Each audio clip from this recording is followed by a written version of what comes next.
All right, ladies and gentlemen, before we get this episode started, once again, this episode is brought to you by Vias Carpentry. Big shout out to Vias Carpentry.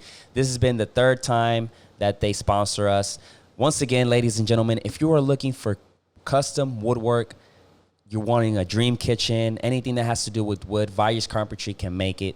They'll give you a free estimate, and they'll just deliver the highest quality woodwork you can imagine. So we're going to put their information in the description down below.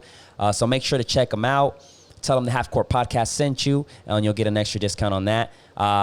Another sponsor for this video also is Vivid Dreams. Now, we know times are tough right now with all this thing going around, but right now I know that it is not stopping people from, making their dreams realities, such as like a wedding or maybe a quinceañera, sweet 16.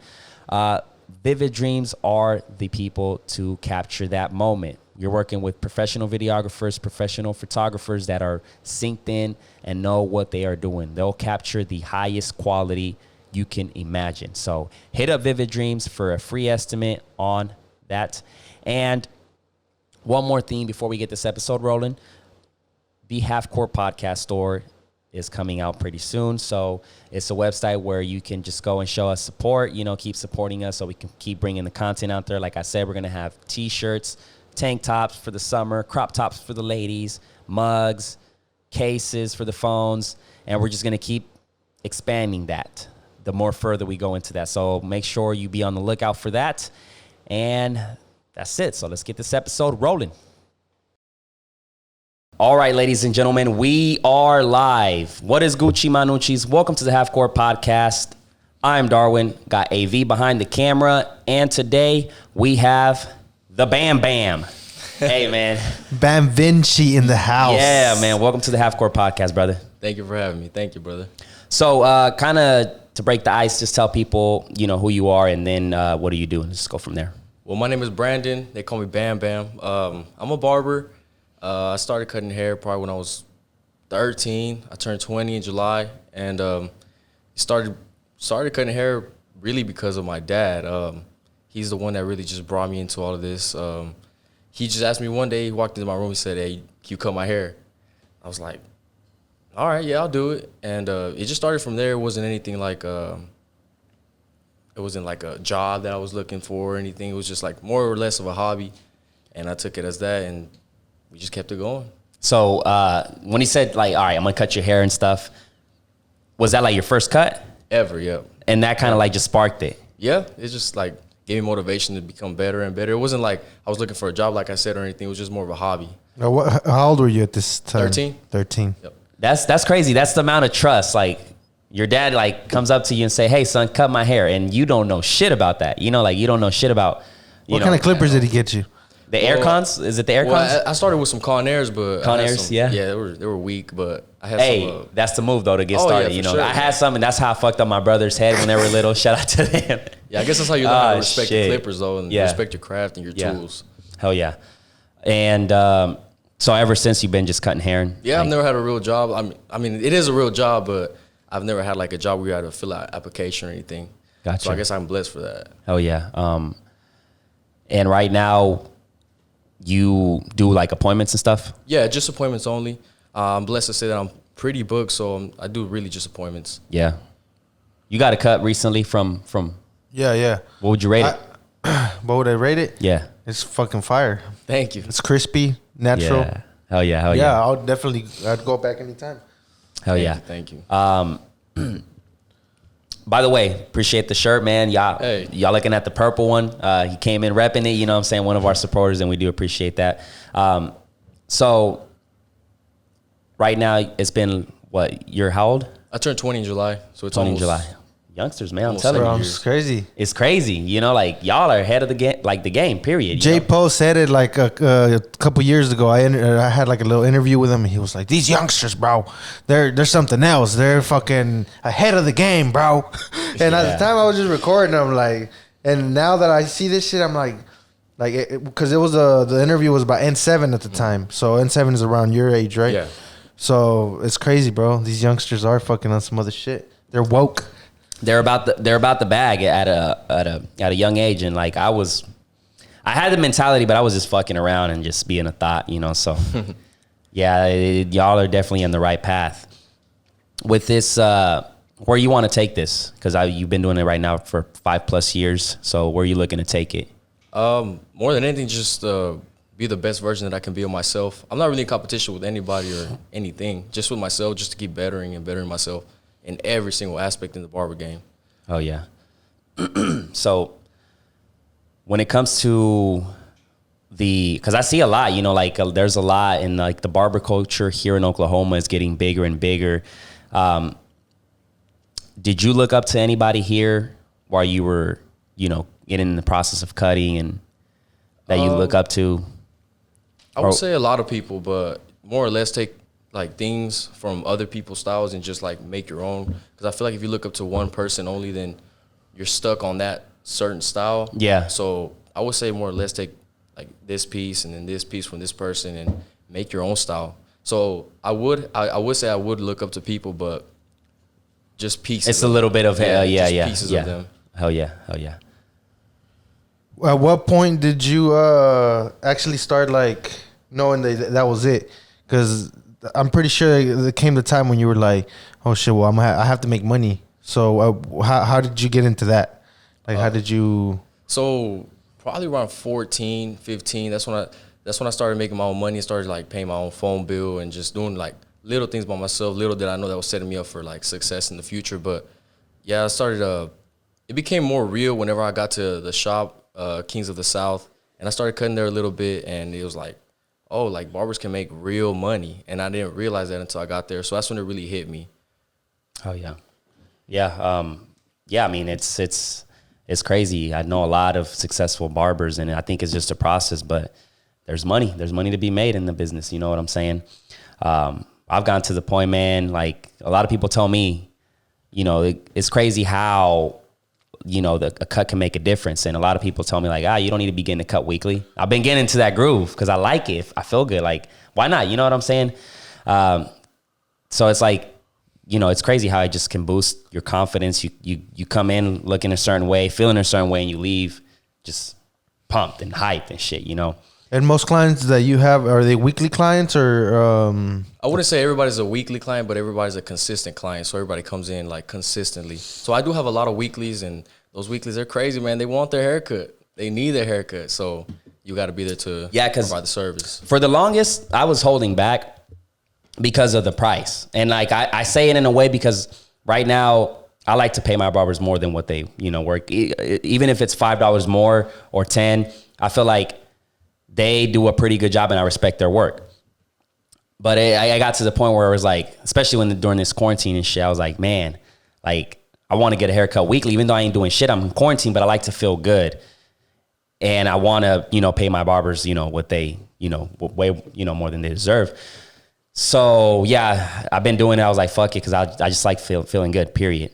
But there's been this debate and there was a post that really got me. And I think you said something, David said something about it where this guy said, I ain't paying no bum ass from Oklahoma barbers a cut, this and that. Well, what's your take on that? He said he wasn't willing to pay the third.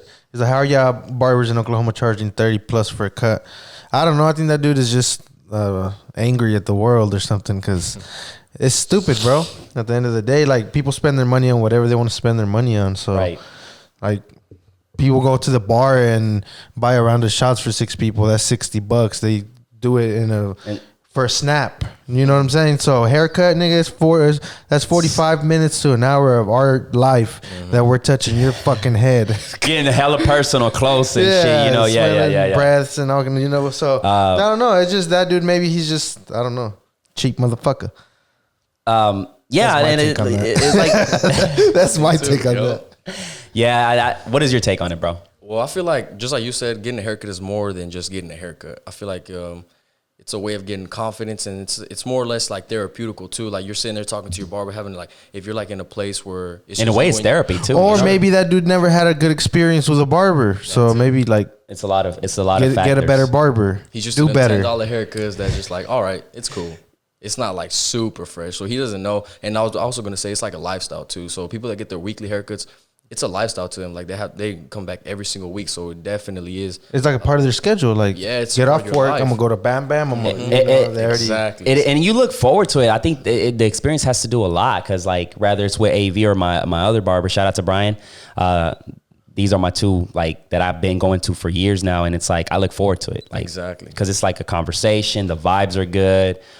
You know, it's just the experience, and then just taking care of it, and like, you know, and then that's what we were talking about too, because it's been a lot of like, after that whole post, there was been a conflict where like even barbers tend to complain like, hey, this guy didn't give me a tip. And I was like, and my take is like, hey, why don't you charge a price that you are comfortable with, your client's comfortable with, and then if you receive a tip or you receive extra, you know, they pay you extra, then you're happy with it. And you're like, okay, that's extra, you know what I'm saying? So that's just been like a little debate that, you know, what is your take on that as On far the as tips? Yeah, like, are you expecting it from each and every one client, or or you just focus on like delivering the work? Like, Well, I guess both. I mean, you give a certain type of work and you expect something out of it, but I do see what you're saying, that you should charge whatever you think you're worth, your work costs, right? But that that you'd be like, all right, if I don't get a tip, then whatever, like I'm cool with what my actual prices are, you know? yeah, but I think at the same time, like if I, let's say,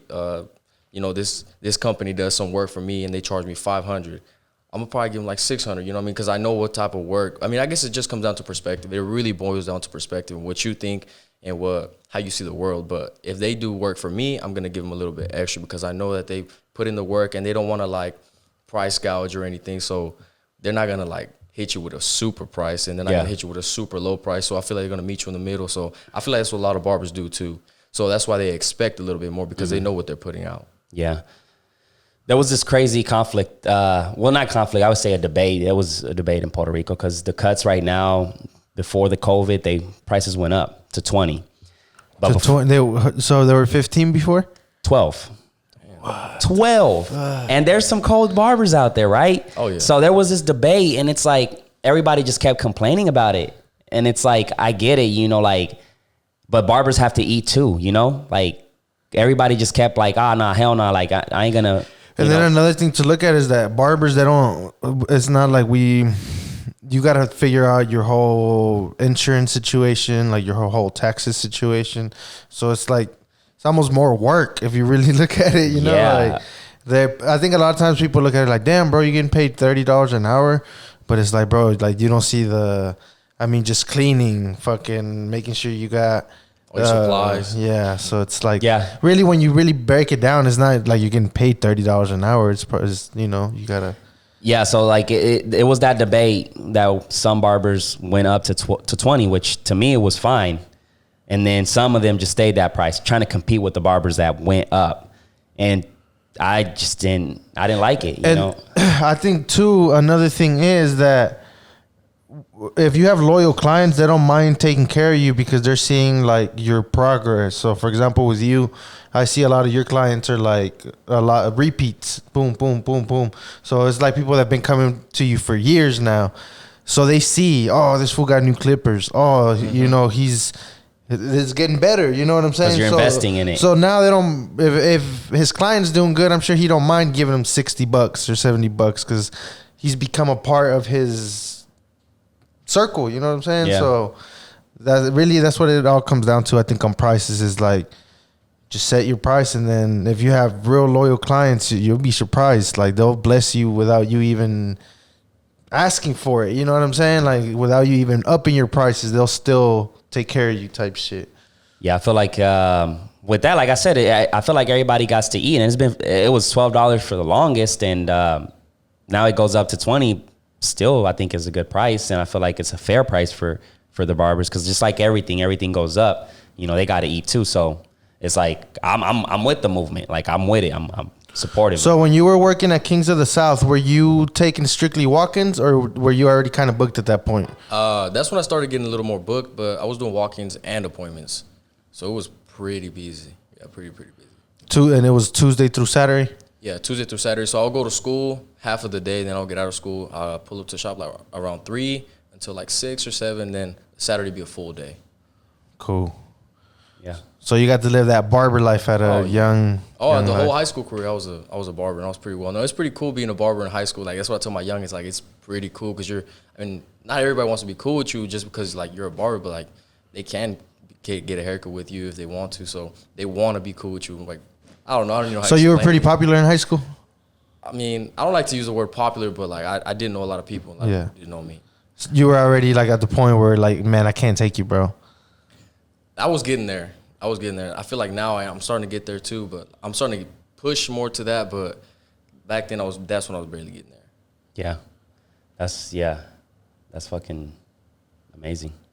Yeah, just being able to make your own money, especially when you were in high school, like, yeah, that's the right fucking move. You know what I'm saying? Like you're living the life in high school. And not only that, because like a lot of people, like the average is just working at McDonald's and like. Well, in high school, I had a lot of homies that didn't even fucking work. Most of the like, cases, a lot of them didn't start working until like they graduated. Like they exactly. So shit got real. You would say that ever since you started like doing the barbering, you've been able to like hold down your own shit, like 100%. Clothes, bills, everything, 100%. Yeah, that's all I eat off of. So yeah, so I'm blessed to say that 100%. Fuck yeah, hell yeah. So like that from here to 5 years, like where would you see yourself? Like where do you see yourself in general? I would like to have a barbershop, but not a regular barbershop. I want to do it my style. I'm not gonna say it because I don't want nobody. Yeah. You know, top secret. Yeah. But yeah, I want to do my own thing and just create something different. That's really what I like to do. Just be different. Okay. All right. Be different. What do you mean by being different? He can't say it, dog. He can't say not it. the barbershop, but you. Like you said, you like being different. So what do you mean by different? Just not following the crowd. Just doing your own thing and not being scared to do something different, like anything in general. So you like dress different. If that's the way you want to dress, you can dress like that. Not just dress like somebody else just because it's right in this society or it's the wave or whatever. Like just being different. I hate that shit. I'm not gonna lie. I hate that shit. And you can tell when somebody's being like. I got a buddy, because you know, ever since Bad Bunny came out, he's been a big influence in a lot of people. If I would have told my homie, because I saw his snap one day and I'm like seeing his nails painted, I was like, if I would have told this nigga to paint his nails 5 years ago, 2 years ago, he would have said, hell nah, that's some gay shit or whatever, you know? Yeah. And now I'm seeing it, and it's clearly Bad Bunny. Bad Bunny's influencing. Well, yeah. You know, and the media, all that shit in general is like they really create like what's the wave, you know, the artists, because, I mean, the Yeezys, bro, the Yeezys is Kanye, you know? Yeah, like, have you always been like that since high school? Like, you've always been just like... I wasn't as I am right now back then, but I started easing into it probably in high school. I wanted to be a little more different. I would see everybody doing the same thing, but like, why y'all following everybody? And it just wouldn't make sense to me. So now I do understand what that is, and I do realize that that's what I want to be. I just want to be different. And by like following everybody in high school, was that like gangs or like what do you mean by drugs? What do you mean by that? Like I guess following just everybody? like whatever the wave is. Like, yeah, I definitely get what he's saying. Like when you say like if if everybody's listening to a certain artist, you're listening to them too. I don't listen to the same artist everybody else does. Like, okay, I don't. I shit don't like that. Yeah, like new school stuff. Nah. Or like if everybody was wearing a certain type of like, I remember they used to have like airbrush like hats and everybody was wearing that shit. Dickie belts and shit. Yeah, like shit like Echo clothes when they were fucking popping. Even the designer belts that people started wearing. Yeah, so now like that's one now, and like yeah, my thing is with that is like support your own brand, like create your own brand. I feel like when people, especially like I have a homie that has like his parents have businesses, so like why don't you make? I told him like why don't you make like t-shirts with their logos and rep that all the time. That's a walking billboard that helps their business out. And instead of you buying designer and like all this bullshit that I don't know what's your mission with it, because clearly it's not because you like it. There's something more behind it than just liking a $1,000 Gucci shirt, you know? Exactly. Just rep your brands, man. Like rep it all the time. Look, Vice Carpentry in the building, Half Court Podcast, you know what I'm saying? Or support your locals too. I feel like that's important, you know? So, yeah. That's good, man. Being different is definitely something we need, because right now it's like when you see all these riots and all this crazy shit, I don't know. I think that's basically what you're saying. Everybody's just following a crowd. Like I was thinking, thinking in my head, like, who was the first motherfucker here that said, let's go protest? Like, I wonder who that was. You know, there that was probably one and then person one person that got everybody rallied But up. that's different, Next thing though. you know, it's fucking 11 p.m. and everybody's throwing fucking gas bombs and it's only like, gonna get what worse. the fuck? Yeah, we need to like now we're talking about it. Let's jump into it because I want to see what really like because AV was like we got to get Bam on it. We got to get Bam on. So Yeah, we got to see what this is all about, you know. But the world right now is in a crazy area, man. Like that. What is your take on it? Like, what is you guys' take on the Floyd thing? Like, Did y'all watch the video? I've seen the video. yeah, I think everybody. You seen it? So my dad said he didn't. I didn't watch it. I just watched it today.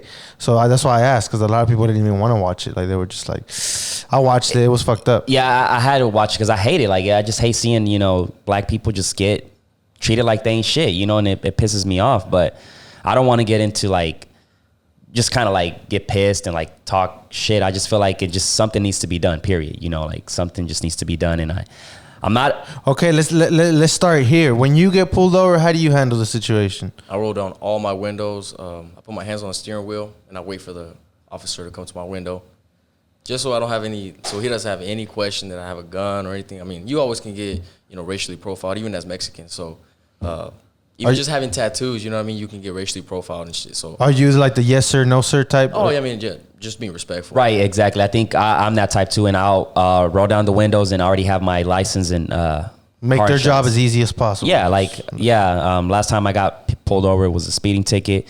The cop was cool. The cop was hella cool. I just came back from the gun range too, and it was me. I was over probably 10 miles the speed limit, and he was a black gentleman, very respectful, and that's what I did. As soon as I got pulled over, I was with my lady, so I just got the license and registration, gave it to him, and I had the gun, which clearly was my gun, but he noticed it because I had a paper from the gun range. Yeah, he saw it and he was like, "Do you have a gun?" I'm like, "Yes." Oh, and I'm supposed to say it like I have a concealed weapon, because if not, I can get in trouble for that shit. It can turn into a whole fucking shit show. But yeah, he was very respectful, and this is the thing with that, man. I feel like there's a lot of good cops out there. You know, there are also a lot of cops that are fucked up that take advantage of their power. Yeah, and that shit. Yeah, like with that dude had already had prior history, like with just taking advantage of power. So that's what me and J. Paul were saying. Is like after this first time, it should be like, get the fuck out of here. You know, it's obvious if you just look at it that this dude was fucking. He never resisted, and what pisses me off too, like, I get it, man. Racism has always been a thing. Right now, like Will Smith said, now we have cameras. Now it's being filmed. But my thing is like, you have like 3 cops that were involved in that situation, and then you have like probably like a good 6 people that were trying to like, hey man, get off of him and this and that. But I would try to do something. Even though I probably would get tased, like, or whatever the fuck, or probably get fucking. Yeah. But I'm like, hey man, like, like bro, you killing the man, like. I guess we say that right now. I would try to like get other people, because like you can beat my ass, but what if it's 10, 20 of us? You know what I'm saying? Like, yeah, I don't know, man. It's one of those times I don't know, man. You have to be like on know how to react, like. Cause I don't know, bro. I couldn't say it. Like I wasn't there type shit, you know? So you never know how you would really react. It's kind of like back to the whole boxing thing. Like if you can't say, this fool was fucking up, when it's like you weren't in there, bro. You don't know what was going on in there and in the fucking ring. So with that situation, that's how I feel about it too. Like if I wasn't there, I don't know what I would have done, to be honest. Like that's crazy shit. I don't know. I could say it right now, like I said, like it could be one of those situations, but then again, it's like these cops are fucking ruthless. They'll probably shoot my ass. So on your Facebook, I saw that you were talking about that this was all a distraction. What do you mean by that? So going back to the celebrity topic that you were talking about, I feel like I'd look at celebrities and like public figures as like puppets that. I'm not sure if like the government, and first of all, I'm not an expert, like I'm not anything, so I don't want anybody. This is your personal opinion. Just my personal opinion. Yeah, it doesn't have to be true to anybody else, but I feel like they're like puppets that maybe the government or something higher than the government controls. So in order to control the masses, to keep them controlled so they can look at this while all this is going on over here without you even knowing it. You know, the funny thing, like, I definitely agree with that. I feel like, you know, they use like the music and entertainment to distract us. And now this riot is distracting us from COVID-19 because they haven't mentioned shit. They haven't mentioned, we have all these protests and it feels like COVID-19 never existed. It's goofy as fuck, bro. Yeah. It is goofy as hell. Like, Yesterday, I was watching somebody's live, and it's like a bunch of people just all close to each other yelling. So when you yell, what do you spit? You're fucking around a bunch of motherfuckers. and they're giving hugs to each other, which that's fine. passing blunts out there. It's ridiculous. But man. it gets to the point where it's like, there hasn't been any increased cases, like drastically. There hasn't been, like, they're not even talking about it. Like, y'all forgot that the COVID's out? Right. Like, what happened to the pandemic? It got to the point where, like, because I like to question shit. So I'm like, is this fucking COVID thing really real or what the fuck it is? Because the media, man, I have no, like, there's no credibility. Like, And the it's media crazy and because I mean, you got to follow rules, you know. So like during the whole shutdown, like I know you stopped cutting too, but it was like because you kind of have to, like you don't know. no, go ahead. Like what the fuck is going on? But I know what you mean. It's like it's goofy. It just doesn't make sense. There was this picture that I think is iconic as fuck, you know, where you have, you know, a lot of minorities in the CNN. Have you seen that one? The CNN building? Oh, on top of them, like they spray painted that shit. Yes, and all kinds of, that's historic because you got, you know, the Mexican holding up the Black Lives Matter like banner, and then you got the black people holding the Mexican flag on top of a network that is really trying to divide them, which is CNN, because they don't post the positive shit. They don't, because in Colorado, everybody, they laid down like, you know, like this, and they did like a protest, a peaceful one, which to me was the most beautiful thing. And they said it for like 9 minutes. I can't breathe. I can't breathe. I can't breathe. And it was a protest. Yeah. Everybody was in the ground, and it was positive because there was no incidents. There was no accidents. But have you heard that from the media? I have, man. They just showing the crazy motherfuckers. They want to throwing- divide us. They want to divide us. That's their And fucking I don't know. mission. I heard a lot of like the shit that's going on out there too. Is like people that aren't even with the whole peaceful shit. Like it's just random people rioting. Like it has nothing to do with Black Lives Matter or the whole. It's just some people out there are just.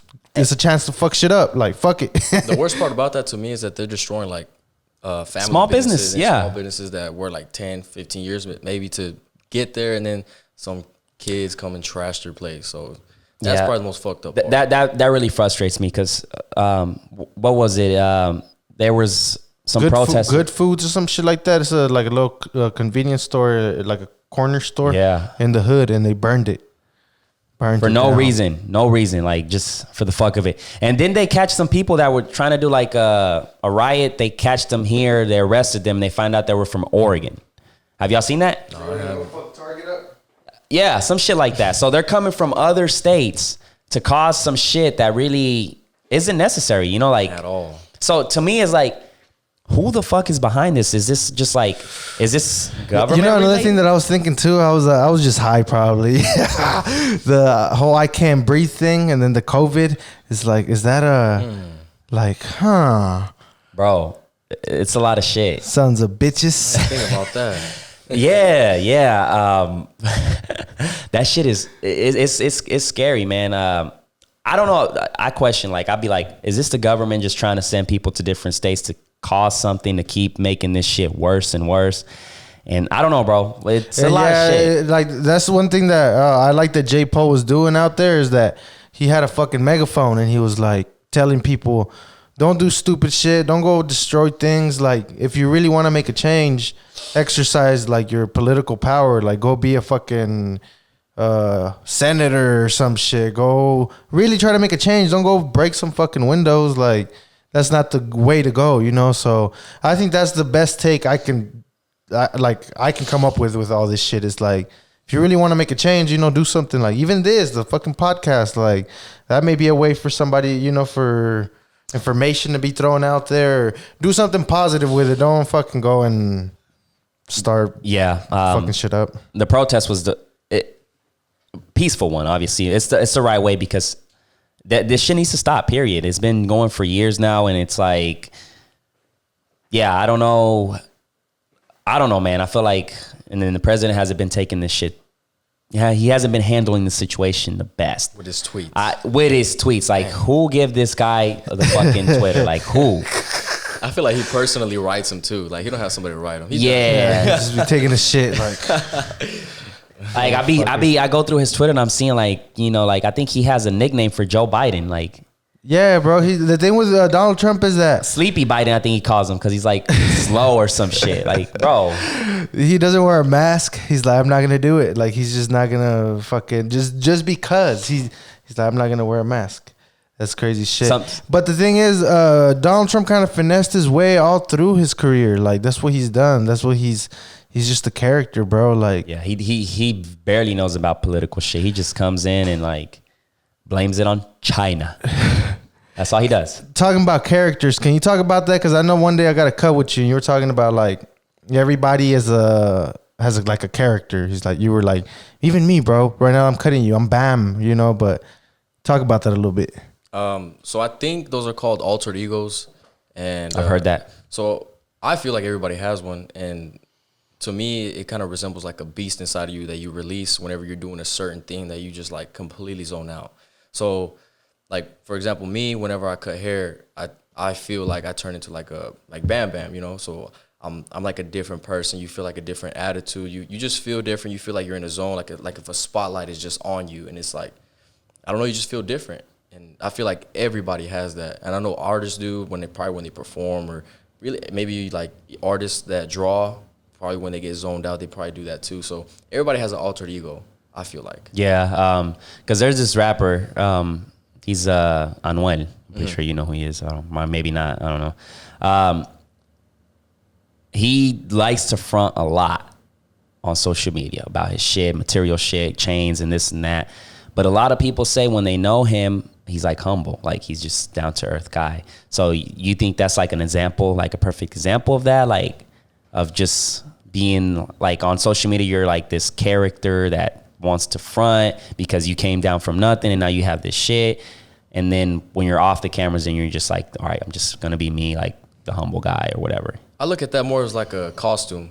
A costume for like a puppet again. Yeah, so like something you put on into, so you can go to the world that, I don't know, maybe you don't know if they're gonna accept you. So you put that costume on and you take it off at night. Whenever you get home, you get comfortable with around your people that actually know you. So I feel like it's just a costume. And everybody has a costume. Everybody puts on a costume before they get out the door. Yeah, and they act like somebody that they're not. Yeah. What got you into this mentality, bro? Because just like by having this conversation, I know like you're already on a different wave. You know. I don't know. It's just probably like 6 years ago, I probably started like taking the blindfold off slowly. And I've got to talk to really good people. Shout out to Cabe Gonzalez, man. I know you had him on the podcast, man. He's just different. And he taught me a lot, and he showed me a lot of different things. And my mom is also, she's like extremely spiritual, and she knows a lot. She's like a guru to me, and my dad also. So I've been around a lot of great people to help me form what I think is a good mentality. Do you do like research on a lot of conspiracy theories and stuff like that, or? I don't do too much research, but I do like them. I do like hearing them. I more like making my own conspiracies. Yeah, because it doesn't come from anybody else's brain. It's like from you. Yeah, and I feel like everything is twisted. Like most of the things that we know is just completely twisted. So whatever the government tells you, for example, like with the drugs, usually everything that's legal right now, like opiates and just different types of drugs like that, it should be illegal because those are really the drugs that can kill you. Like, let's say, like cannabis. It was illegal not too long ago. Psychedelics are illegal. But cannabis doesn't kill you, though. Exactly. That's what I'm saying. So but it's illegal.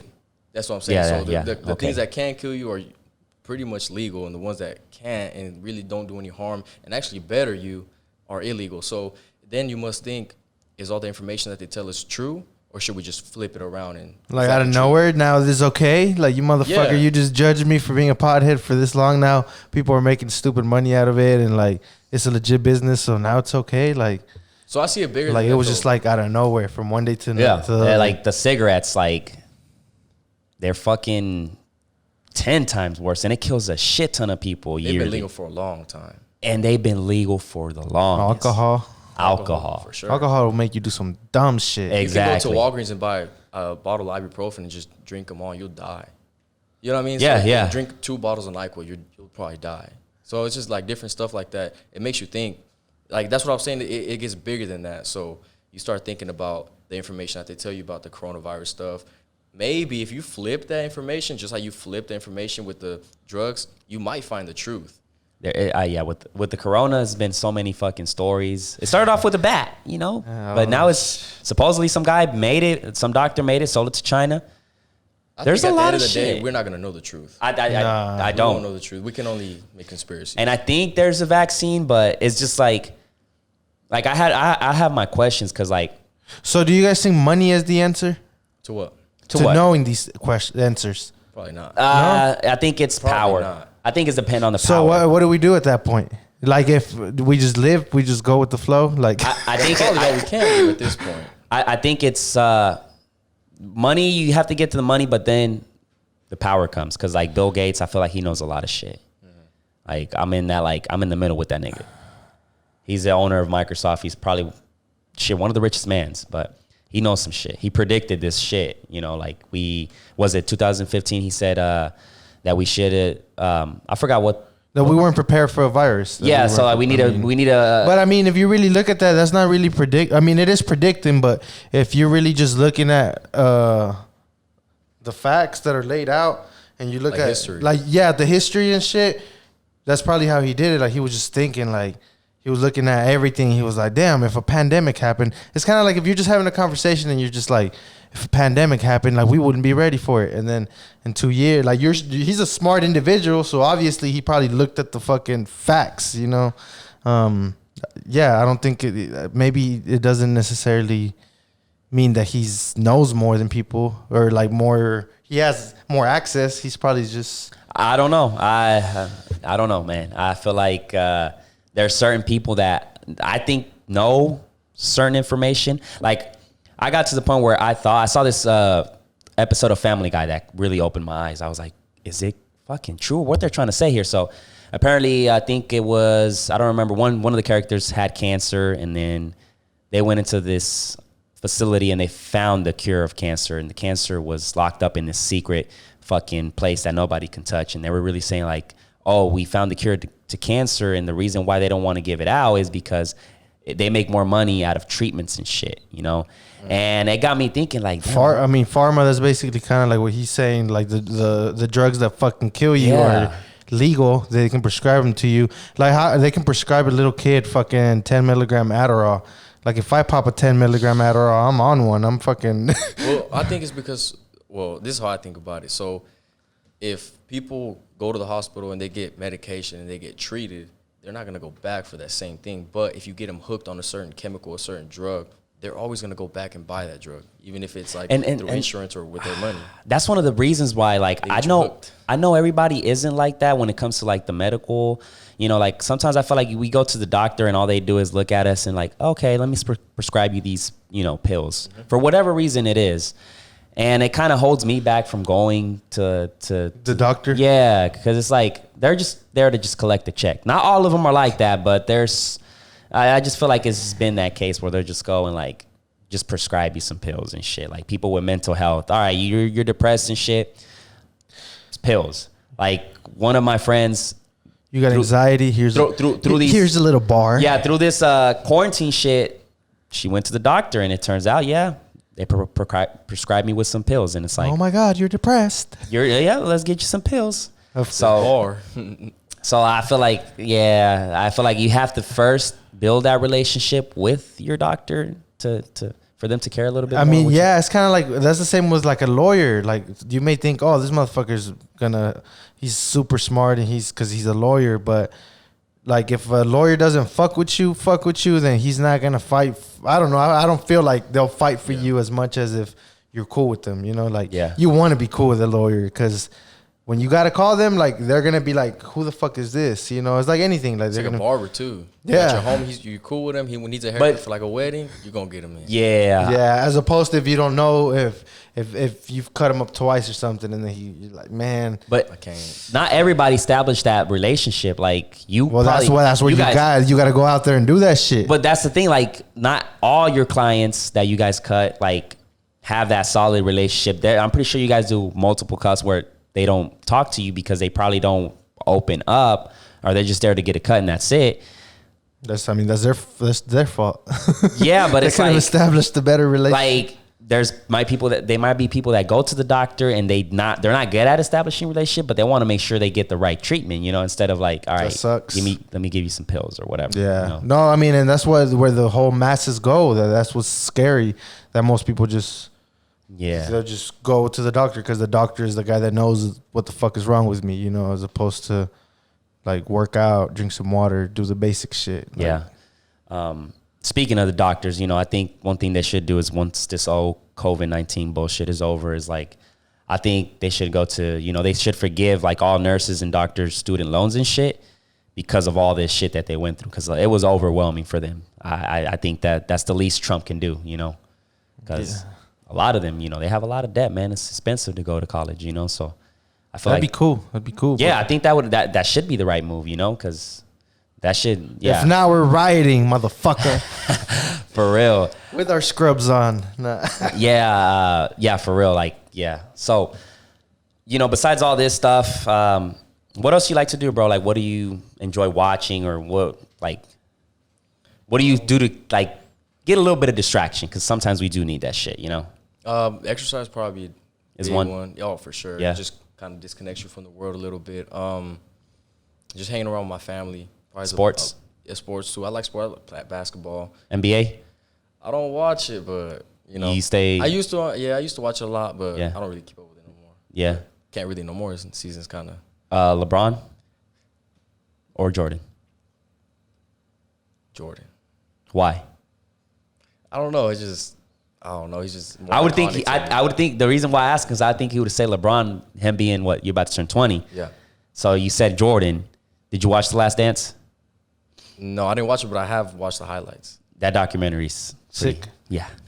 Jordan's mentality is something So else. why Jordan though? Like you Yeah, didn't yeah, even yeah. watch Jordan play. Yeah, I exactly. don't know. I used to be like really into him. I used to watch all his highlights, and I used to watch like games and stuff. But I don't know. It's just something about like the old school that just like really intrigues me. There's just I don't know. It's just like something about the vintage vibe that really gets me.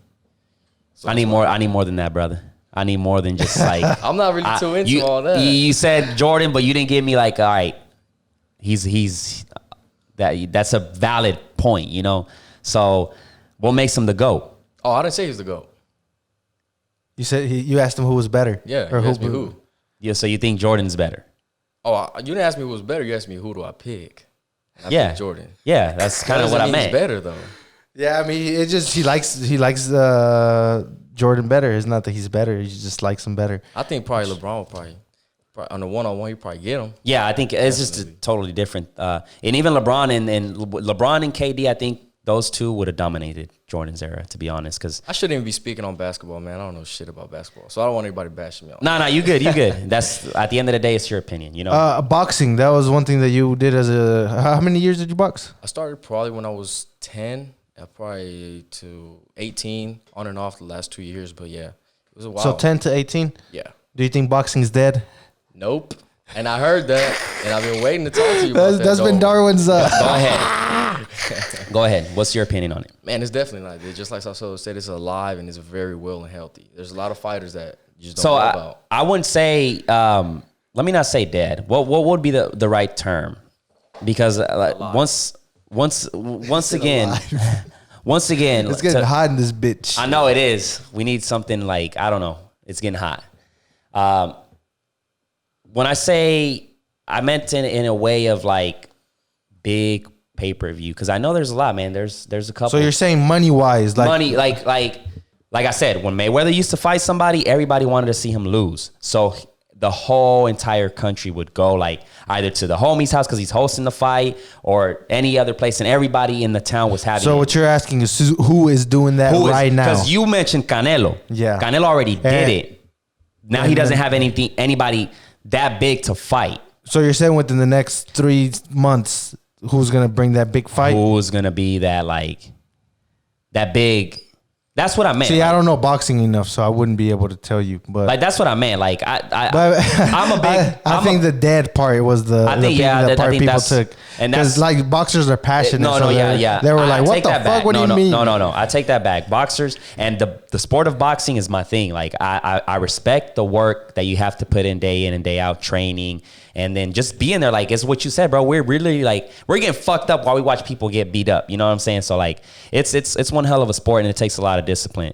So like I said, I tip my hat to the, you know, the boxers out there, but that's what I meant. So who would be that guy? Who would be those fighters, if you can mention them, that are going to make those numbers that you're like, oh shit.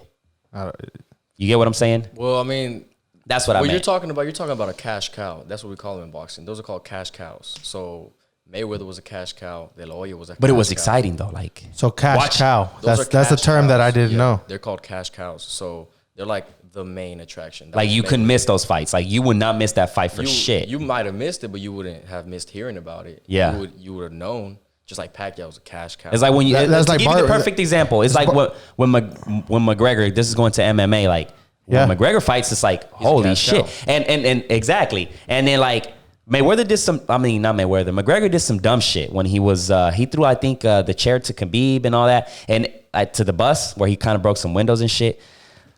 Other fighters has done similar shit to that. They've kicked them out.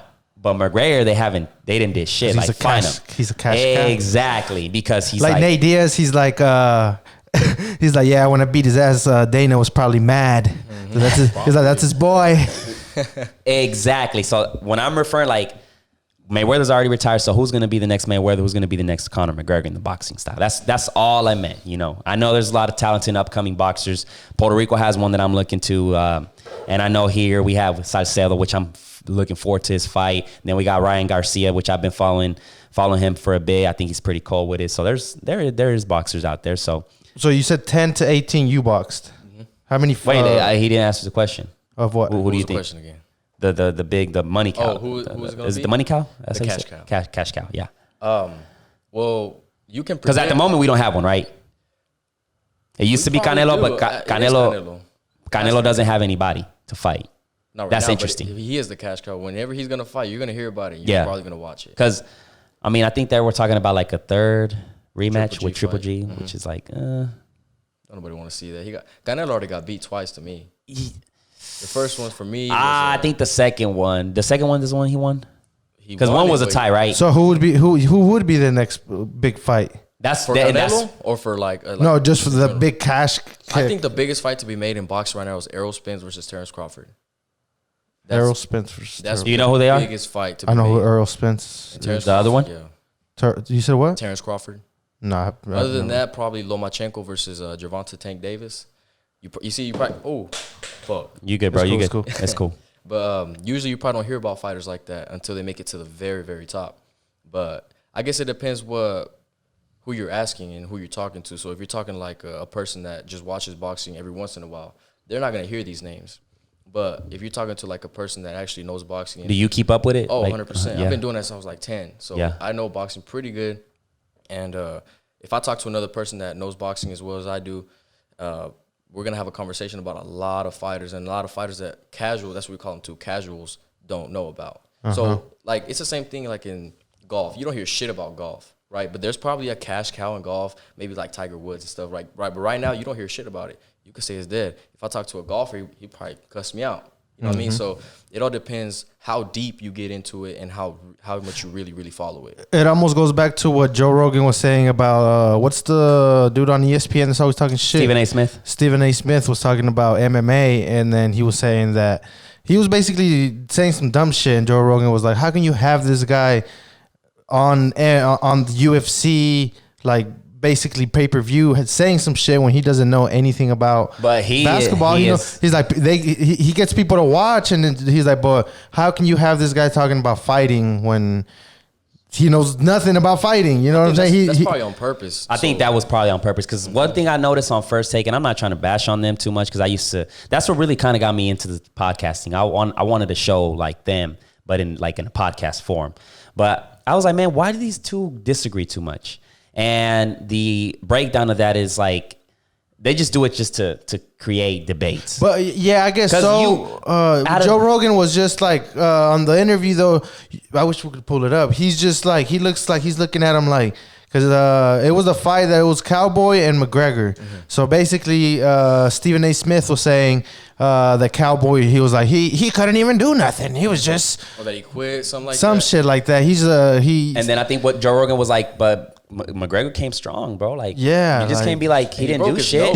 You can't say the dude is trash just because he lost this fight. Like, yeah, even Cowboy said it. Like, I wasn't expecting McGregor to come at me that fast, that fast of a pace. He got me with the first shot. That kind of threw me off, and then later a video came up of Stephen A. Smith like shadow boxing and shit. I seen that. Nah, he doesn't want the smoke. Like, bro, yeah, you should keep that dude over there at the ESPN place. Lame, yeah, I think that's what it comes down to because Stephen A. Smith draws that attention. So and even with us, it can get a little weird because like we have boxers or we have barbers or and it can make us look like that question was kind of like a lot of people would say kind of a stupid question, like is boxing dead? But we're kind of ignorant to that shit. Well, you know what I'm saying? That's not a question because you don't have the information you don't have enough information to know that. So that's why you would probably ask that question. That's not. And let's not word it that way because it's just like now do you guys get my point? I titled it wrong. God damn it, I did.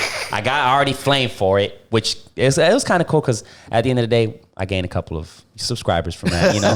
So it draw people to the video and stuff, but it gives people something. To talk about. That wasn't my point. That like my point was just that like the big ticket. That's that's what it really came down to. But yeah. So how many fights did you win or lose? What's your record? I'm not sure exactly what the record is, but it's like 35 and like 4 or 5 losses. So you've been in the ring plenty of times. Yeah, for sure. I didn't fight as much as I should have, but I did compete in a lot of national tournaments and world tournaments. I was ranked number 2 in the nation at 154, 154 pounds in 2016. I was ranked number 4 in the nation at 138 in 2015. So yeah, you're not just a little fucking person that goes and trains at the gym and shit. I try not to be. So we went out there. I took second place in 2 world tournaments too. So we were up there and up in the ranks for sure. What made you want to stop doing that? Like, why didn't you keep going and do that? The whole Saucedo. Well, for me, it's like this. So boxing you have a short career with boxing. It could be short. I mean, so let's say in the midst of training, I mess up my hand and I break it and I can't cut hair no more. That's it. So at that point, I lose 2 of my crafts that I worked on instead of sticking to my craft and keeping my hands healthy and everything. So because I had a lot of problems with my hands as well. So I figured I would just stick to what I know best. And another thing is, man, it's because it's the same thing that I was telling you about with the ego and the altered ego. I feel like within myself, I am the best within myself. I'm not in competition with anybody else. So I can say that with barbering, like hands down with 100% confidence. In boxing, I wouldn't be able to say that because, like I said, I was ranked number 2. You know what I mean? It was always a spot higher than that. So in my opinion, I feel like I am the best within myself in this barber game, and I can keep my hands healthy. So it was just a win-win for me. Yeah. It is scary too because like it can go either way. You can get, like you said, you can break your hand, but you also can, depending on your fighting style and stuff, over time you can, brain damage. Sure. I saw like this was a street fight. Obviously, it has nothing to do with the boxing, but like they were just fucking around and like, just boxing and shit. And this guy hit this guy so hard he fucking killed him, bro. Like, yeah, that's shit. And then that's the thing with. And it's happened where like there was an upcoming star in the boxing scene. He was from Puerto Rico and he got hit like. And the guy was playing him a little bit dirty, but he got hit in the back right here. And he was like, man, like, they had to give up on the fight because, like, damn, he hit me hard. Like, this shit ain't. No, yeah, boxing is no joke. That's what I mean. That's like almost a touchy subject when you talk about boxing because it's like until you've been in that fucking ring, it's like you can't really. Yeah, it's dangerous. He ended up, he ended up being a vegetable and shit, and that shit was. Oh, I know you're talking about Pritchard Coley. Yes. His story was like, yeah, bro, like he's. So how long has it been since you stopped competing in boxing? Competing, last time I competed was in 2017 or 18. I'm not sure. It was 17. So like 17. Yeah, 3 years. You plan on ever going back and like train or like maybe training people or doing anything related to boxing? Yeah, for sure. I mean, I love the sport to death, and it's always going to be a part of me. So, I I mean, I always think about go training people, and I do whenever I go to my gym. I go work out or whatever, and I'll help out, and it's just really cool being in that environment, man. It's a whole different world. And how'd you get into that? Into like training people? No, into boxing. Into boxing? My dad too. Honestly, he used to force us to go to the gym because we didn't want to go. So like me and my brothers, we were chubby, and he wanted us to lose weight or whatever and just be fit. And he was a boxer before that, and he was a professional MMA fighter before that. So like fighting in general has been in our lives forever. So he wanted us to go to the gym, and we went, and he would force us for like a full year. And eventually we started wanting to go by ourselves. He'd be like, no, not today. No, we're going to go. Let's go. And it just went like that. And I think boxing helped a lot with my mentality as well, because you go through certain training and situations that you push Like your mind. mental, yeah. Oh, for sure. And you don't ever think you'll get there. And when you get there and you can push through it, it just gives you a whole different mentality. It unleashes the beast. It kind of feeds the beast more than anything. Yeah. Yeah. Hell yeah. It's like, like an intense workout and shit. And once you get done, yeah, I know that feeling. But yeah, boxing. Yeah, I need to work on my footwork. Like that's what I think I need to work, because I love hitting the sack, and I'm not gonna be a boxer, but I just want to learn like, the proper way to just jab and hit hooks and shit like that. It's good. It's always good to know your self-defense in general. Exactly. The workout too is fucking like you're working different muscles that you're not even. Yeah, it's crazy shit. Yeah. So this year in general, man, it's been a fucking crazy, and it's not even half of the year. Well, right? Yeah, this month is gonna be half of the year, but like it's been fucking crazy. And what is your take on the 5G shit? Because it's all over the place. I have certain people that just think that's like the end of us. That's gonna get the waves and radiation and shit is gonna fuck us up whenever it's out here. So what is like your take on that? Well, I was hearing a conspiracy that the coronavirus was linked to the 5G, because I don't know if you've seen it was like a radiation map, and all the places that were like hot with coronavirus were the same places that were hot with the 5G. So I don't know if that has anything to do with that, like being linked to it or whatever, but I really don't know. Yeah, I used to think that too, but it got to the point where I did like my research, and then there were certain countries, like I think India, I think it is, they have barely have like cell towers there, and like no 5G at all, and they were infected. I don't know if I got the right country, but yeah, it got to that, like, is it really 5G? But with this, it's like you said, I don't think we're never gonna like figure this shit out, because the thing that intrigues me a lot is the chip that they were trying to put into people. Oh yeah, we talked about it in the previous podcast. What is your take on that? I think that's do you think they're using this moment to kind of take advantage of it and say, hey, we need to insert this chip to? I think that's what they were wanting to do with the coronavirus, to tell you like, you need this chip in order to be able to go to work again or this and that. I think that's what they were trying to do. But now with all this like riots going on, I'm not really sure exactly what's gonna happen. But I forgot what I was gonna say. What were we talking about? We were talking about the chip. The chip, that's right. Yeah. So I don't know where I heard this, but I think it was called the mark of the beast. And I'm not sure, but I think the Bible prophesizes it. And I'm not a big believer of the Bible or anything. Like, I'm not a religious person, but it does prophesize it, I think. And it says that the mark of the beast is going to be like inserted like in your hand or something. So whenever I heard that, I was kind of tripped out. So I would never get a chip. Like, yeah, no. So you've never been religious? Not fully religious. My mom, she did take us to church and just different religions and stuff. Catholic? Both. It was both. Like when I was little, it was a mixture of it. So that's why I didn't really understand it. I would ask her a lot of questions, but I never understood. So I don't believe in a religion. I'm more spiritual. So I feel like same. What is your take on religion? I just believe in the universe. That's spiritual. Do y'all think we're alone? Nah, I think there's a.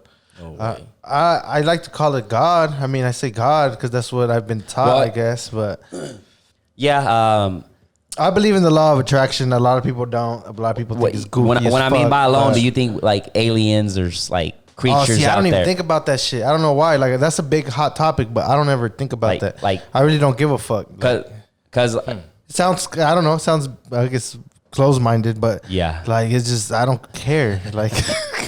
Because it's like it's a big universe, bro. So like, are we really the only ones? Well, how do you know there even is a universe?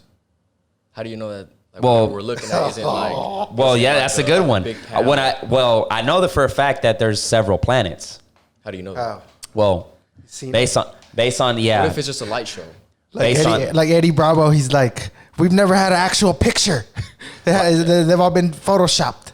Like I don't remember. I went to what's this place called in LA? Some place where like they have a big ass telescope and shit like that. And I remember when I was little, I used to see through a telescope, and you can clearly see the moon. You can clearly see, the stars and shit like that. So there is, there's space. There's, they just launched fucking people from here to fucking space. So there is. It is a thing. It is a thing. It was SpaceX. They partnered up with NASA. Is it NASA? Yeah. NASA. Yeah. And yeah, so there is a space now. When it comes to like the moon landing and all this crazy shit, I don't know, but I feel like there is something beyond. I feel like there is space, there is planets. Yeah. But if so, like what? Like what's the big deal about it if there is other planets? Like what how Well, does it, eventually- like how does that benefit us or how does that not benefit us? Well, Like eventually- what does it matter? Climate change is a thing. Eventually, we're getting to the point because it's been affected every time. It's just worse and worse. So eventually, we won't be able to live here anymore because we done fucked it up. Okay. So we have to move somewhere, and that's what Elon Musk. That's one of his missions. Like To get us enough Yeah. planes and shit to Exactly. or whatever the fuck. to Yeah, get, exactly. Get the He's fuck like- out of here. that's why. And that's what he believed. Like that's really what he believes. That's like, why he's working. That's why he's he a works CEO. 24 Yeah. hours a fucking. He works damn. for Tesla, which is revolutionary because like we cars have not evolved for the longest. So They've that's been- kind of one of his missions to make the weather cleaner is to have electrical cars. That makes sense. That's now. one, right? And then Okay. if we end That's up a bad motherfucker right there. Bro, he's Elon Musk actually is the- he's actually working on Yeah. like on a big scale making. he like, is this he's stuff. the Iron Man of today. Like this nigga is Tony Stark, like crazy. Like his mentality is so he's brilliant. Period. Because like I So said, right now, where would they take? Or what's the where would we go if everything went to shit here? well, they're trying to figure it out. That's what they're trying to do is see what planet has the sources for us to live in, and I think that's gonna take years for us to figure that shit out. I don't know. I'll leave that to him. He's the expert. I ain't no fucking astronaut. I do not work for NASA. We'll stick to podcasting. Well, I'll stick to podcasting, but I do like his mentality because, like I said, cars haven't changed for the longest. They've been gas, and if you leave your car on in a garage and you're in there, you're gonna die because it's carbon monoxide is just. So imagine millions of cars a day throwing that shit into the atmosphere. That's eventually gonna catch up to us. Climate change is really a thing, but he's thinking ahead. I think cars eventually are gonna get to the point where they're all electric. I'm always curious about that because it's like, what if you run out of fucking electricity on a road trip or some shit and you can't find I don't know. There's a lot, there's a lot of questions, but he's in the right path, What's your take on it?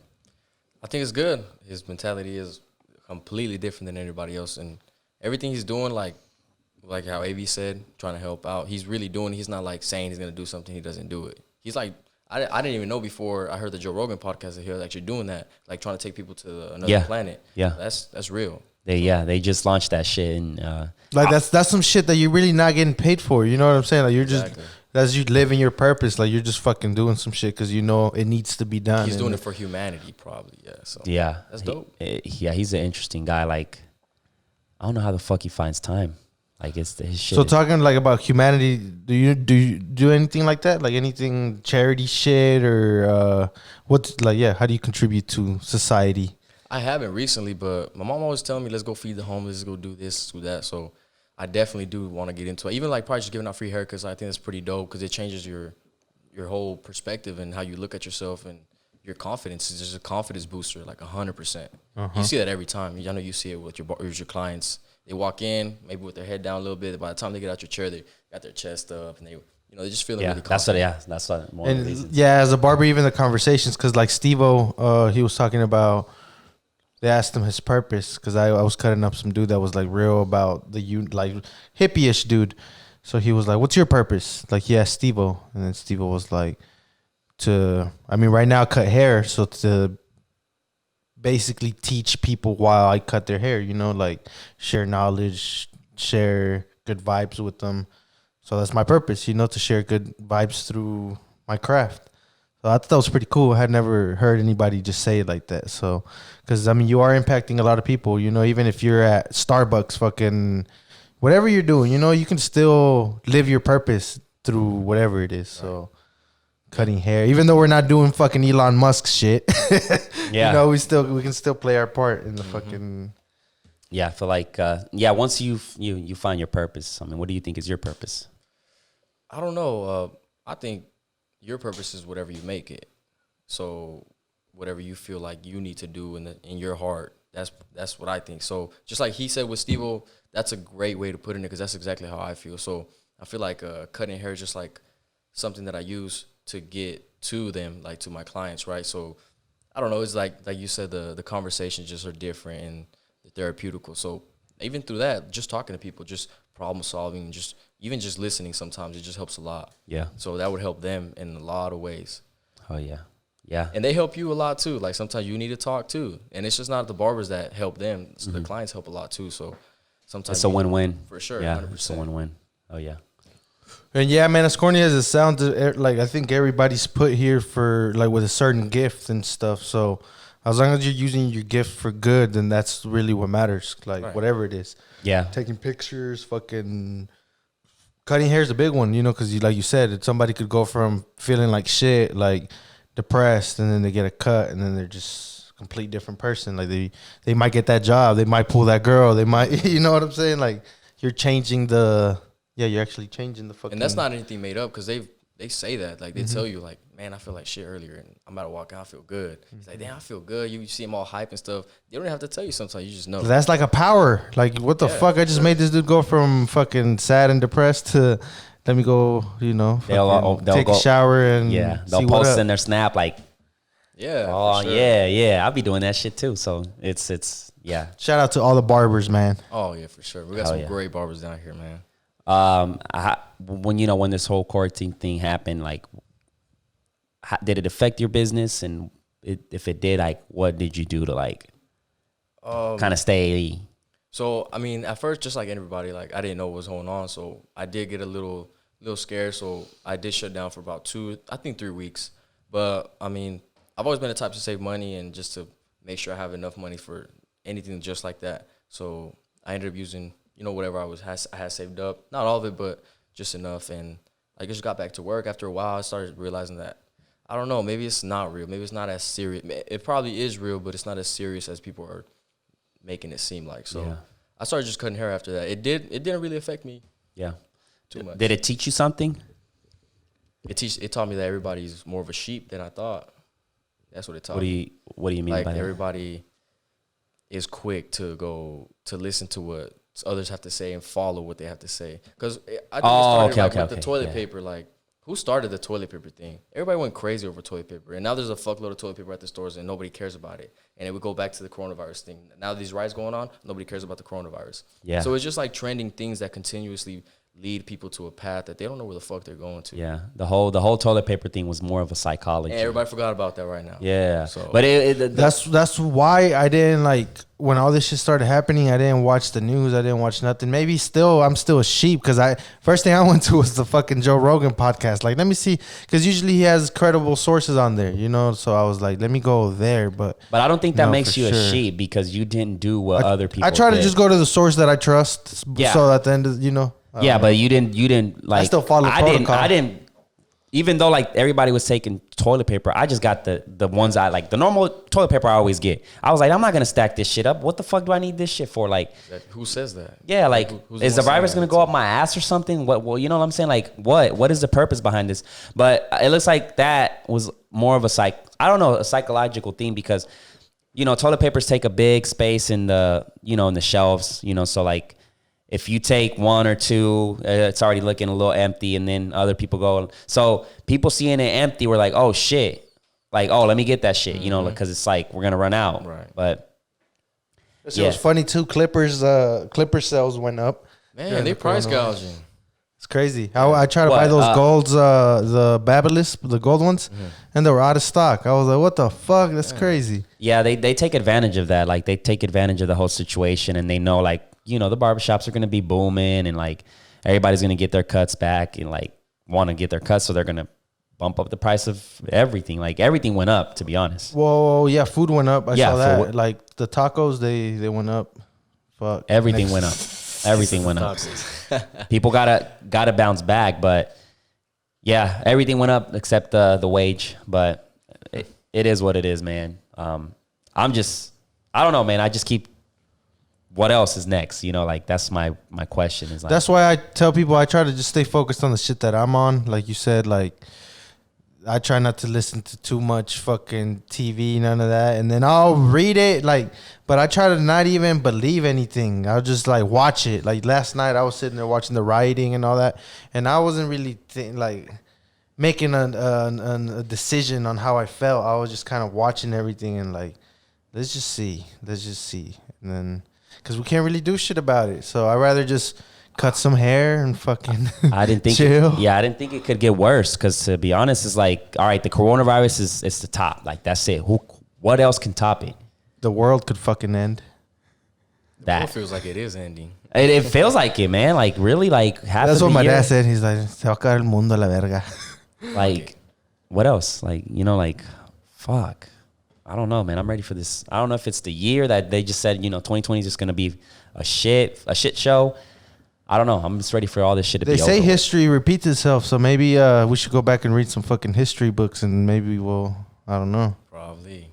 I think one thing I did notice, too, is a lot of people became more religious during this time. Like, I think they were just kind of like, damn, this shit might be over with or Do you something. think that is being a hypocrite, though? Because now you're more religious because of tough times?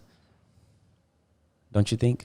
I think so. Yeah. Mm-hmm. So, like I said, like, I'm not big into religion, but, like, I like to thank God, because I guess I grew up, you know, like, I grew up in the religion. So, like, I like to think there's a God out there, or a power that, you know, so every day to me, and I do it this way. Like, a lot of people say, oh, I'm blessed to wake up. But I always, at the end of the night, it's like when I say, thank you for letting me live another day, because if I die in my sleep, then I died in my sleep. Fuck it, you know, I didn't feel anything, you know. But waking up, like, I don't know, it's weird. It's weird to explain, but, like, waking up, I feel like it's like my day started, so, like, I should give thanks when I come back to So go to basically, sleep. you just get shit going, boom, boom, boom.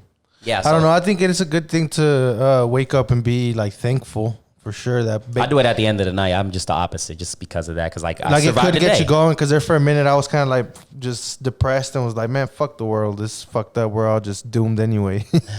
So I would wake up and thank for the little things. I got a mom, I got a dad, and then that kind of like allowed me to go about my day a little easier than. I guess that's just everybody's different. Yeah. Whatever gets you going, you know what I'm saying? Exactly, Whatever gets you going at the end of the day, I feel like that's with any religion or anything. Like whatever keeps you at peace. Like if you believe in Jesus and that keeps you happy and it keeps you at peace, being a kind motherfucker, then good. You know, like whatever it is. If you pray to San Judas, whoever, as long as you're at peace. At the end of the day, exactly. As long as you're at peace, that's it. It leads you through a guide. You know, believing in something. Faith. That's where faith comes in. Yeah. The religion is totally different a route and sensitive, but at the end of the day, it's to keep the majority of the people, I guess, in the right path. That's what it comes down to. So, pretty much that. How long have we been going? An hour and 11 minutes. Yeah. Any other topics you guys want to touch in? So, I mean, since we're talking about religion, at what age did you realize, like, since your mom wanted you to go, when did you realize, like, I'm cool on that? Well, she wasn't really pushing it. She always told us if y'all want to go, y'all can go. And So she was pretty open about it. Yeah, she's never pushed us to. I think that's how it should be. Yeah, for sure. Because I feel like some. Was your dad religious? No. Well, he would go to church, but he's not really like extremely religious. Okay. He's really more open minded too. I'm blessed with like two great parents and just great minds. So that's where it comes from. I feel like.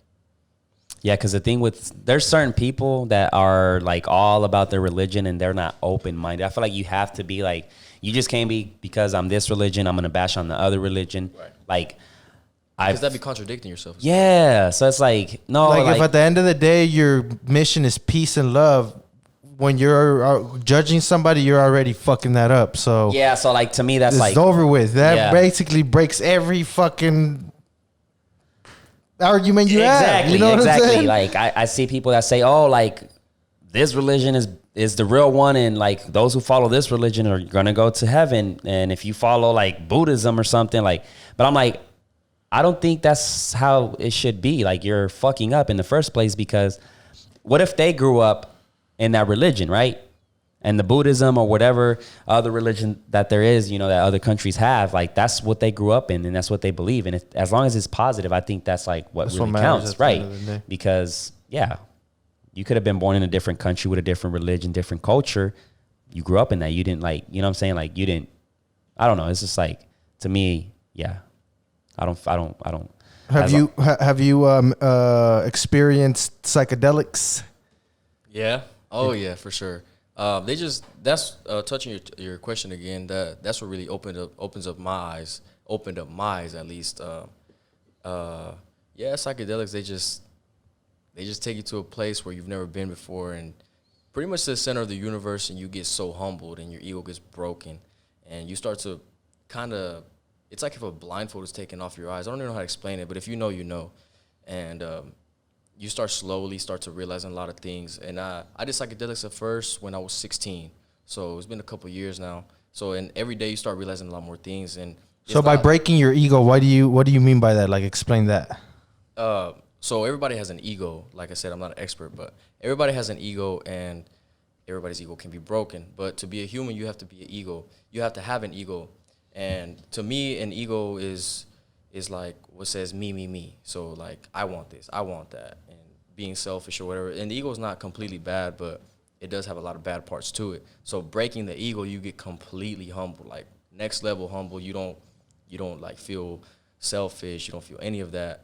And you don't give a fuck about that Corvette or that bad bitch. You start to let go of like materialistic things, and you start to realize what really matters. And to me, what really matters is family and just spending quality time with my people. That's really all it boils down to, taking care of your people, make sure that they feel loved and that you feel loved, and everything's in harmony. That's what it boils down to me. So harmony, that kind of boils it down. But when you came back from the trip and shit, you felt more at peace, more. Well, it's not instant. I wouldn't say it's instant like the morning after you wake up, but it's like gradual. So like maybe like in a week, you'll be like, that's what I was thinking about, and you realize. So basically, after you come back from that whole week, you're still kind of not even the whole week. Every day after that. Oh shit! Yeah, it's like if you open up your mind. So I mean, psychedelics are just a way to get to a psychedelic state in the mind, because a psychedelic state is a natural state of the mind. You can get there through meditation.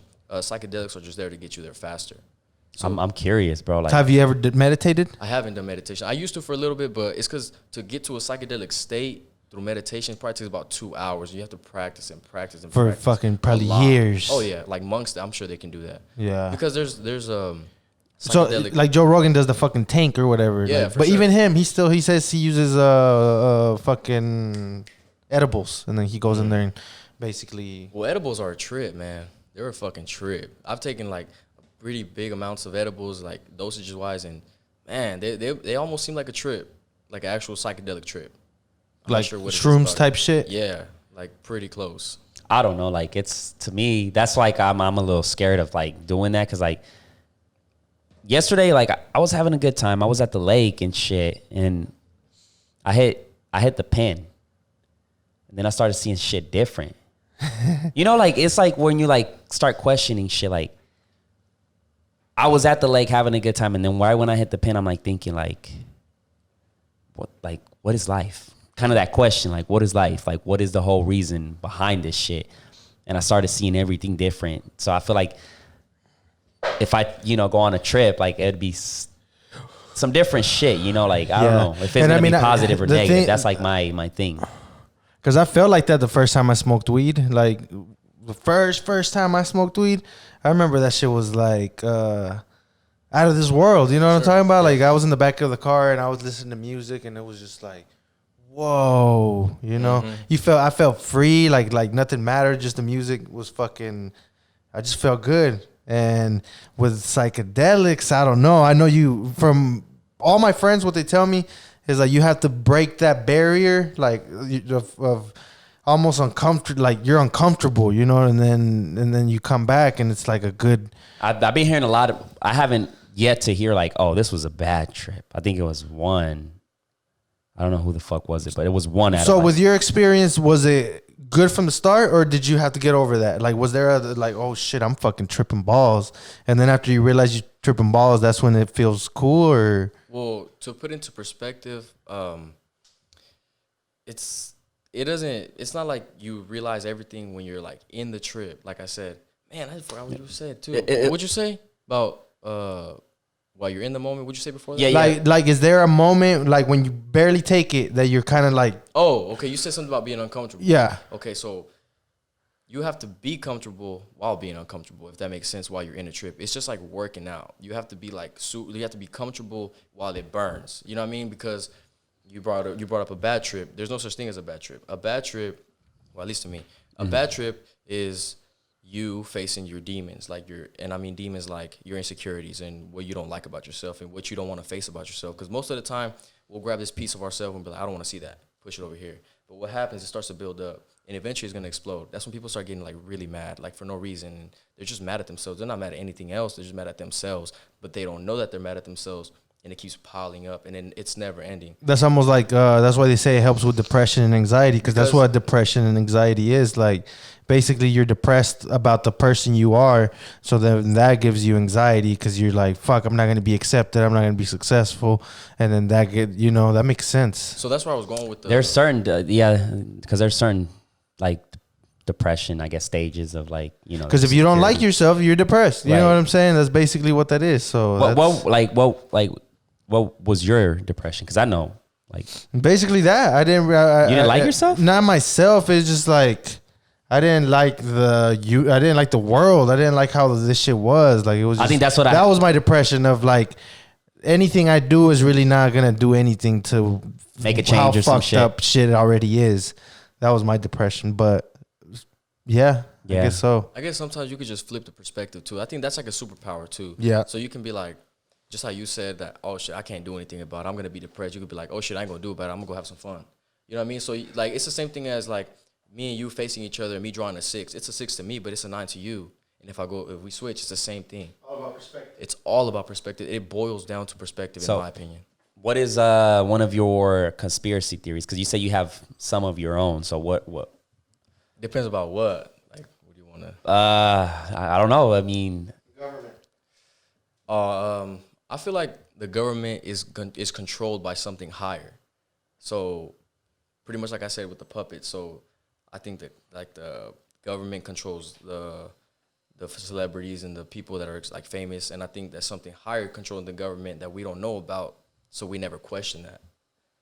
Something higher. I'm not sure exactly what that could be, but it's just. I saw a video that back in the Kennedy days, they had like this secret fucking, like all these people like Kennedy and like celebrities had this secret fucking like meetings and shit. Well, yeah, I need to pull that up sometime, but Alex Jones basically went to the hotel where they met and recorded this whole shit, bro. Like he's with the fucking cat, like, and they shut Alex Jones down after a while. He had a whole thing called InfoWars. Yeah, his YouTube channel. Yeah. He would get on there and fucking tell you like laws that were trying to get passed.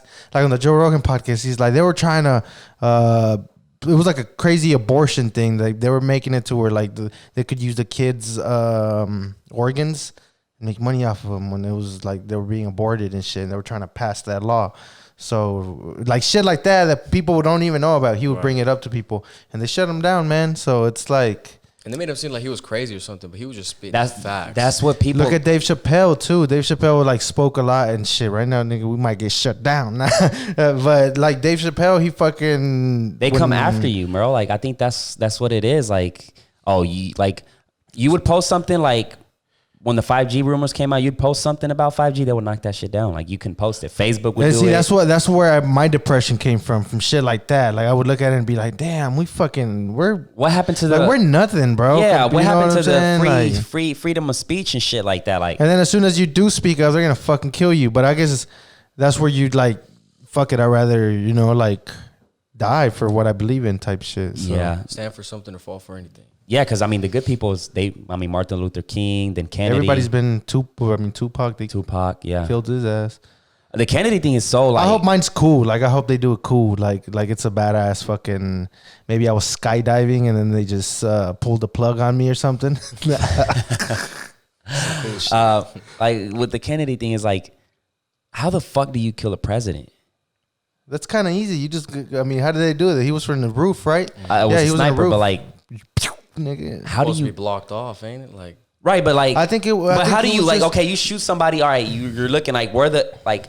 I immediately would go to like where's the bullet like pointing and shit like the shot. They caught and the I dude. look, they did. Yeah, he was basically the way that happened. This dude, he was. But what if that was an inside job? Though? He was a sniper dude from like he was in the military and then he was on the top because in Dallas you can go to the place where it happened, so they take you through the holes. You can even I think see the window and shit that where it happened. So he went up there, did what he did, and then he went to a movie theater. So from there he got away from that spot. Like they found out that where they shot from or whatever, they went up there and they searched the area and they found him like inside a movie theater or some crazy shit. And in that same moment that he got shot, within like that I think period? hours later, they like the police searched the area and then they found him like inside a movie theater. He's probably just hiding and shit. Yeah. That shit is crazy. But he basically just went up there, fucking got his ass. Y'all thought it was? Dipped Y'all off. think it was like an inside job? Could have been. See, that's what he's saying. Like, there's a government, and then who knows who's control, like who's on top of Trump and who's on top of, that's what I mean by like. I was telling the homie, I was like, do you think money is the answer? Like, do we have to just get money to be able to?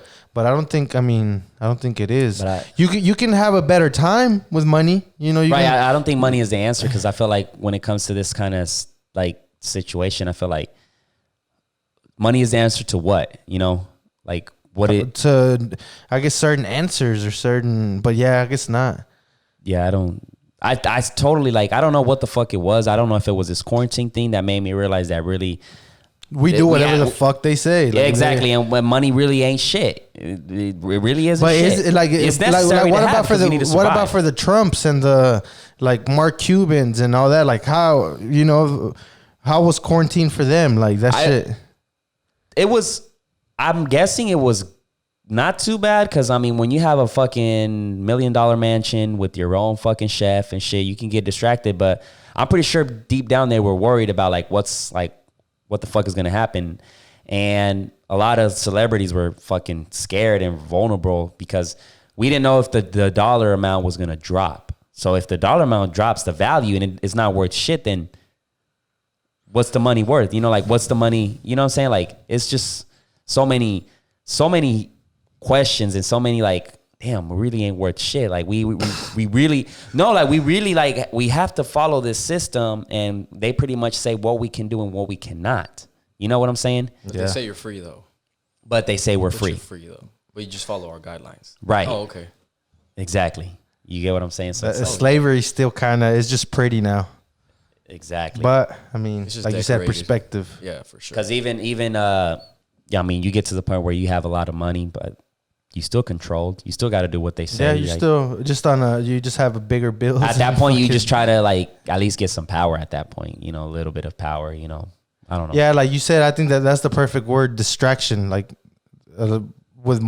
that's all it is, just a distraction from really, I don't know, self help. I think is the answer to a lot of the shit. Like just being good with yourself. You know, like even like exercise, all that shit. Like being around good people. Like really, at the end of the day, out of all this big shit, the only things you have control of is like who you keep around, like your health.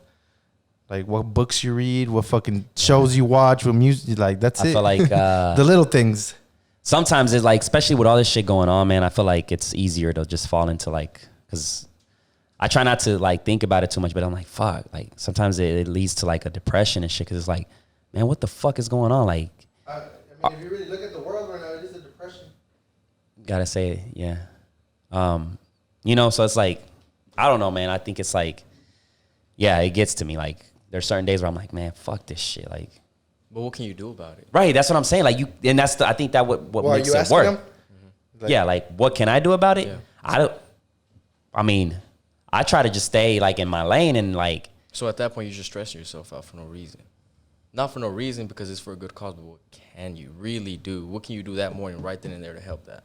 To help the cause? Yeah. Well, first of all, I know like, at least for my safe, you know, I drink a lot of water and like do exercise because, you know, it's just the COVID-19 and the coronavirus has to do with respiratory, you know. But that's something everybody should be doing Right. no matter what. Right. There shouldn't be a virus come and right. for everybody almost. No, I've always been that type. Oh, yeah, for sure. But Yeah, I you feel do like, that and for that's a another person. thing that the media says, like, do quarantine and like stay in your house and this, but they don't talk about like, hey, why don't you drink, you know, a lot of water? Why don't Are you you do taking exercise, vitamins? Work out. yeah.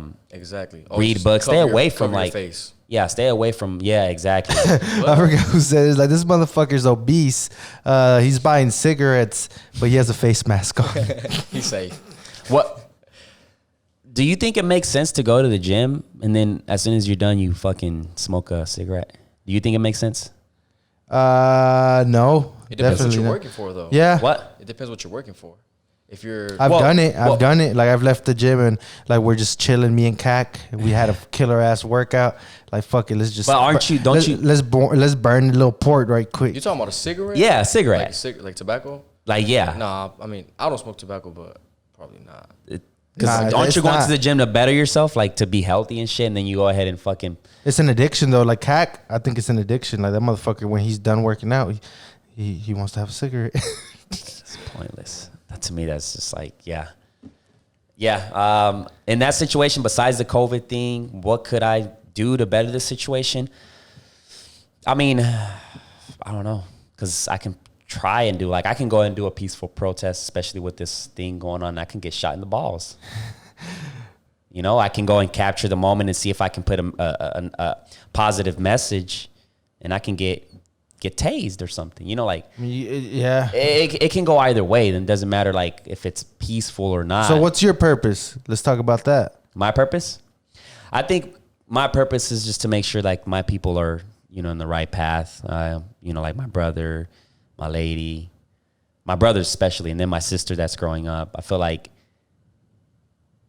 when, you know, and this is really, you know, selective, but when my mom passed away, like my mission, that's when I knew like I had to grow up and I had to, you know, be that guy, be that brother, be that, you know, to guide them. So I think my purpose was that, and it is still that, like to make sure my sister grows up in the right path and make sure she, you know, is able to do what she wants to do. And then same with my brothers. So like take care of them, I think is one of the big. So see, I think that's what I was talking about, like the simple things, even though that's in the big broad spectrum, may not be like big to the world, but to you, that's like, that's all you can control, you know, Yeah. who you are like to your people. And then shit, like, so. you know, cause time goes by so fast, and I think it's, you know, besides, you know, making sure they, you know, are in the right path, enjoy life because it goes by so fast, and I see it so different now. And it's like what you were saying, you know, you get to that point where, you know, you start seeing shit, you start taking the blindfold. So like, I see life so different now. So I'm just trying to be like, you know what, there isn't much I'm a positive person and I'll do anything I can to help. But, you know, I feel like the negativity is a bigger wave than the positivity. It piles up so fast. So like, you know, I can be positive and 2 or 3 people can follow me, but the negative, you get the whole crowd. Right. You know, like 6ix9ine is a perfect example of that. Like, Exactly. this guy everybody just wants to see what he's doing. Who is he beefing I think with? it comes down to character though, man. Like what kind of character you want to build, because like if you're living like I would rather be at peace and have just a couple people following me than be super fucking popular but be having to like just watch over my No, shoulder. he's in a fucked up situation. You know what I'm saying? So that's really what it like, even though the positivity may not reach as many people, like I've always been the type to, I'll share positivity over and the negative me shit. too. I can talk shit. You know what I'm saying? If I wanted to be that person, to be the troll, and I could do it, and it's fun, but I don't, because it's like, yeah, I know what I'm saying? Yeah, Like- and it's the same with me. Like I feel like I said, it goes back to like, what can I do to change it? There might not be much, but you know, I don't know. I can, you know, go out there and like help the homeless. You know, make sure, you know, every time I have the chance, I'll, you know, give them some food, buy them some food, and or even just fucking like getting your brother or even linked getting- up with a job or shit like that. You know, that's things it goes down to that, like just trying to do at least make sure my surroundings are good. I think that's what I can do. But yeah. Who do you keep around you, man? Family, and just really close friends, people I trust. My close friends, I call them brothers. You know what I mean? There's a lot of my brothers to me. So if I call you a brother, you know, you just trust it. I'm trusted. I mean, I'm trusting you all the way. So just family in general. It's just really all my friends. I try to keep my family super close. That's really all that matters to me. Yeah. Friends really, they don't Family. matter. I mean, that's Yeah. that. And the thing, like, yeah, like having your friends. That's like a weird. It's a weird word, I guess, because I care for people. You know what I'm saying? But there's not like so many people that I can like. I'll just call or like, you know, type of shit like that, or that I'll link up with or whatever. Like, because the energy, that's a huge thing. So if you're, if you put yourself around, and I don't know, sometimes it's fun being around a lot of motherfuckers. But Do you have somebody to vent? Because I feel like we all need that person. to vent, Like just to like my mom. Yeah. I'll talk to my mom when I really got to talk about some like real life shit. Yeah. My mom is probably the person to go to, because she's gonna love me. She loves no matter me. what. Yeah. She loves me unconditionally. So Yeah. like whatever I tell her, she's gonna give me like a real take on that. But Yeah. She's gonna give you the honest answer and shit. Yeah. Yeah. What about you, bro? Yeah, my mom too. Probably Yeah. my dad, my brother. Oh, yeah. Yeah. Yeah. And see, with my dad, I gotta be selective on what I go to my dad with, because his mentality's on some other shit. So if That's I go true. to him about something, he might just be like, he might be rude about it or say some shit that I'm just like, man, this nigga right here. But it's just that's how he deals with that shit. I guess you kind of know what they know more about. So you ask those type of questions. Like I Yeah. probably wouldn't ask the same questions to my mom that I would with my dad. Yeah. But you just kind of select your questions. Like when I have like girl problems and shit like that, I'll probably go to my mom about it, because like she's a girl and she knows what girls think and all that shit. So I guess Yeah. that's a double-sided one, because your dad could probably got some shit to say too. yeah, that too. Yeah, that too. But I guess it's just picking out whatever you want to ask them, because you know Yeah. what they know. You don't know what they know, but you know what they mostly know. And they got a lot of years of But experience. yeah, like my parents are probably my biggest like backbone and shit, because when it comes to like career shit or shit like big moves, big decisions. I'll go talk to them before I talk to anybody They're else. always there. Yeah. Oh yeah. Oh yeah. Yeah. I mean, we've been in here for an hour and 34 minutes. It's a sauna in this bitch. Let's cut it out. You said it. Anything else before we close this out, man? No, that's One more thing, and it's what we asked everybody. What if you had to go back 5 years to make any changes, tell yourself something, what would it be? make any changes. I wouldn't make any changes, because then I wouldn't be here. Like even right now to this day, I wouldn't be here.